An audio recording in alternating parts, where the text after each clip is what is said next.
कहबो न कहनी डेराए लगलू अपना मरद से काहे घबराए लगलू। ए जा बोला ना कुछ कहबो न कहनी डेराए लगलू अपना मरद से काहे घबराए लगलू।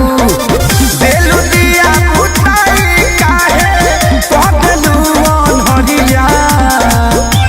सुनो बहुत उठे दादा कोमल के भितरिया बहुत उठे दादा कोमल के भितरिया। दवाई लिया दिखा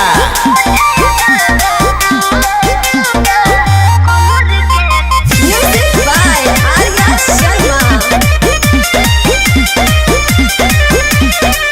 अब नहीं प्रिया कब तोरा बात में दिल सिखाए तू तो पहले ही रात में। काहे उदास कोई लेलू तू मन हो तू हो रानी हम दिल के धड़कन हो। सब झूठ बोलता नहीं लोग। आजा अब नहीं प्रिया कब तोरा बात में दिल सिखाए तू तो पहले ही रात में। काहे उदास कोई लेलू तू मन हो तू हो रानी हम दिल के धड़कन हो। लागलू खूबसूरत सरिया अच्छा। पहनलू जब करिया। दोहरात उठे दादा कोमल के भितरिया दोहरात उठे दादा कोमल के भितरिया।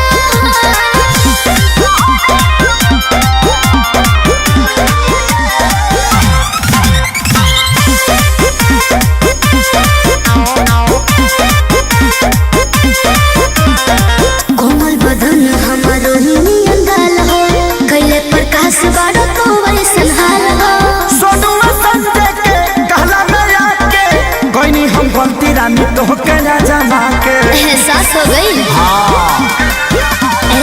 कोमल बदन हमारो नियन गाल हो कैले प्रकाश बाड़ो तो वैसन हाल हो। सोनुआ संजय के कहला में आके कोई हम गलती रानी तो के ना जमा के। देखी ना जा दूरे से ले ले आ रहा है सदिया। सुना बोला दोहरात उठे दादा कोमल के भितरिया दोहरात उठे दादा कोमल के भितरिया। चोर धइले बकारे।